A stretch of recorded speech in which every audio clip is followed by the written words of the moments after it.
ముందుగా సనాతన ధర్మ కుటుంబీకులందరూ కూడా శుభాభివందనాలు. ఈ రోజు నేను మీతో చర్చించాలనుకున్న ఆలయం సింగరాయకొండ నరసింహస్వామి వారి ఆలయ విశేషాలు మీ అందరి కోసం. సింగరాయకొండ నరసింహస్వామిని తాతయ్యగా భక్తులు వర్ణించేవారు. భారతదేశంలో ముఖ్యంగా దక్షిణ భారతంలో నరసింహ క్షేత్రాలు ఎక్కువ ఉంటాయి. నరసింహస్వామి క్షేత్రంలో ఎక్కువగా స్వయంభూ క్షేత్రాలే కలవు. అత్యంత మహిమాన్వితమైనటువంటి నరసింహ క్షేత్రాల దర్శనంతో అనేక కఠిన సమస్యలకు పరిష్కారం లభిస్తుందని విశ్వాసం. ఈ సందర్భంగా అతి ప్రాచీనమైనటువంటి ఒక నరసింహస్వామి క్షేత్రం గురించి ఇప్పుడు మనం తెలుసుకుందాం. శ్రీ యోగానంద నరసింహస్వామి వారు మరియు శ్రీ వరాహ లక్ష్మీ నరసింహస్వామి వారి దేవస్థానం ప్రకాశం జిల్లాలోని సింగరాయకొండలో కలదు. ఇది అత్యంత ప్రాచీనమైనటువంటి ఒక నరసింహ క్షేత్రం. పూర్వం దేవఋషి అయినటువంటి నారద మహాముని ఘోర తపస్సు చేయగా శ్రీ యోగానంద లక్ష్మీ నరసింహస్వామి వారు స్వయం వ్యక్తంగా నారదముని పర్ణశాల యందు వెలిశారు. తర్వాత నారద మహాముని శ్రీ స్వామివారిని మహోగ్ర కరాళ దంశ్రములతో స్వామివారిని ప్రతిష్ఠించడం. తర్వాత త్రేతాయుగం నందు శ్రీ రామచంద్రుడు సీతా లక్ష్మణ సమేతంగా ఈ ప్రాంతానికి విచ్చేసి శ్రీ యోగానంద లక్ష్మీ నరసింహ స్వామి వారిని దర్శించారంట. నరసింహుడు ఇక్కడ యోగమూర్తి కాబట్టి శాంతమూర్తి అయినటువంటి శ్రీ వరాహ స్వామి వారిని ప్రతిష్ఠించదలిచి అందుకు యోగానంద స్వామి వారిని అనుజ్ఞ కోరాడు. అప్పుడు స్వామివారు ప్రథమ నైవేద్యము దర్శనము తనదిగా ఉండాలని, ఇతర భోగములు ఉత్సవములు అన్ని వరాహ స్వామి వారికి జగరణలను యోగానంద లక్ష్మీ నరసింహ స్వామి వారు ఆజ్ఞాపించారు. స్వామివారి ఆజ్ఞ మేరకు శ్రీరాముడు వరాహ స్వామిని ప్రతిష్ఠించారు. శ్రీ యోగానంద స్వామివారి ఆలయం నందు యోగానంద లక్ష్మీ నరసింహ స్వామి వారికి ప్రాతకాలం మాత్రమే అర్చన నివేదన వంటి కార్యక్రమాలు జరుగుతాయి. అయితే ఒక్క శనివారం తప్ప మిగతా దినములలో సాయంకాలం స్వామి ఆరాధన, ఋషులు, దేవతలు, సిద్ధులు స్వామివారిని సూక్ష్మ రూపమును అర్చించుకుంటారని నమ్మకం. అందుకని ఒక శనివారం తప్ప మిగిలిన రోజుల్లో అర్చన నైవేద్యం ప్రాతకాలంలో మాత్రమే జరుగుతుంది.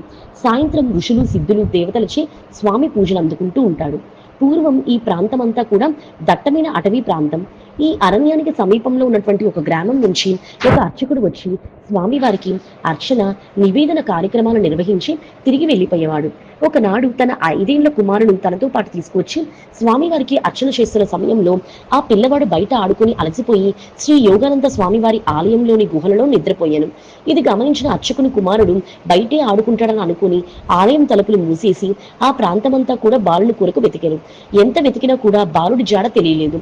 మరుసటి రోజు పూజారి తన కుమారుడు కనపడలేదన్న బాధతో యథావిధిగా స్వామివారికి అర్చన చేయటకు వచ్చి తలుపులు తెరిచి చూడగా బాలుడు స్వామివారి పాదాలపై నిద్రించి ఉండడం చూసి ఆశ్చర్యపోయాడు. అంతటా ఆయన తన కుమారుడిని నిద్ర లేపి అక్కడికి ఎలా వచ్చావని అడుగుతాడు. అప్పుడు ఆ పిల్లవాడు తండ్రిని చూసి దుఃఖిస్తూ రాత్రి చీకటిలో భయపడుతుండగా ఒక తాతగారు వచ్చి పెరుగున్నం పెట్టి తన ఒడిలో పడుకొని నిద్రపుచ్చారని చెప్తాడు. నరసింహస్వామి ఆ బాలునకు తాత రూపంలో కనిపించి ఆనాటి నుంచి యోగానంద నరసింహస్వామి వారిని తాతగారు అని వ్యవహరించారు. నరసింహస్వామి గుడి తాతయ్య స్వామి గుడిగా ప్రసిద్ధి చెందింది. పిల్లవాడికి పెరుగన్నం పెట్టాడు కాబట్టి ప్రతిరోజు ఆ స్వామి వారికి ఉదయం దద్దోజనం నివేదన చేస్తారు. అలాగే ఈ ప్రాంత వాసులు తమ పిల్లలకు తాతయ్య, తాతమ్మ అనే పేర్లు పెట్టుకోవడం కూడా ఆనాటి నుంచి ఆనవాయితీగా మారింది. ఈ యోగానంద స్వామి వారి గురించి మరొక కథనం కూడా ప్రాచుర్యంలో కలదు. ఈ ఆలయంకి ఎదురుగా 5 కిలోమీటర్ల దూరంలో బంగాళాఖాతం సముద్రం ఉంటుంది.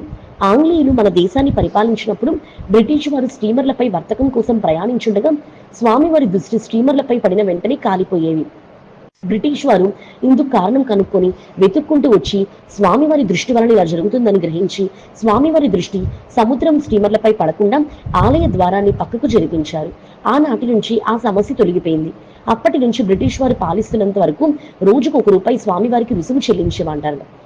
పూర్వం శ్రీ యోగానంద నరసింహ స్వామి వారి దేవస్థానం నుంచి మాలకొండ శ్రీ మాల్యాద్రి లక్ష్మీ నరసింహ స్వామి వారి ఆలయం వరకు సొరంగ మార్గం ఉండేది. ఇక్కడ నుంచి ఋషులు, సిద్ధులు రహస్య మార్గంలోకి వెళ్లి అక్కడ ఆలయంలో అర్చన చేసేవారు. తర్వాత కాలంలో కొంతమంది ఔత్సాహికులు ఈ విషయంపై పరిశోధన కోసం సొరంగ మార్గంలోకి వెళ్లి తిరిగి బయటకు రానందున సొరంగ మార్గంను 2 వైపులా మూసేశారు. సింగరాయకొండ యోగానంద నరసింహ స్వామి వారి ఆలయంలో స్వామివారికి ఆయన జన్మ నక్షత్రమైనటువంటి స్వాతి నక్షత్రం రోజున ప్రత్యేకమైన పూజలు, అభిషేకాలు నిర్వహిస్తారు. పరిసర ప్రాంతాల నుంచి భక్తులు అధిక సంఖ్యలో ఈ పూజలో పాల్గొంటారు. స్వామివారికి ఈ పూజలు జరిపిస్తే కుజదోషం వల్ల కలుగు వివాహ సంబంధించినటువంటి ఇబ్బందులు తొలగిపోతాయని విశ్వాసం. అలాగే శ్రీ వరాహ స్వామి వారికి శ్రవణ నక్షత్రం రోజున అభిషేక పూజలు నిర్వహించి రాహుకేతు గ్రహదోషాల వల్ల కలుగు కాలసర్ప మరియు నాగదోషాల వల్ల ఏర్పడే ఇబ్బందులు కూడా తొలగిపోతాయని భక్తుల యొక్క నమ్మకం. సింగరాయకొండ శ్రీ యోగా నరసింహ స్వామిని, శ్రీ వరాహ స్వామిని అందరూ కూడా దర్శించాలని మనవి. ఓం నమో నారసింహ.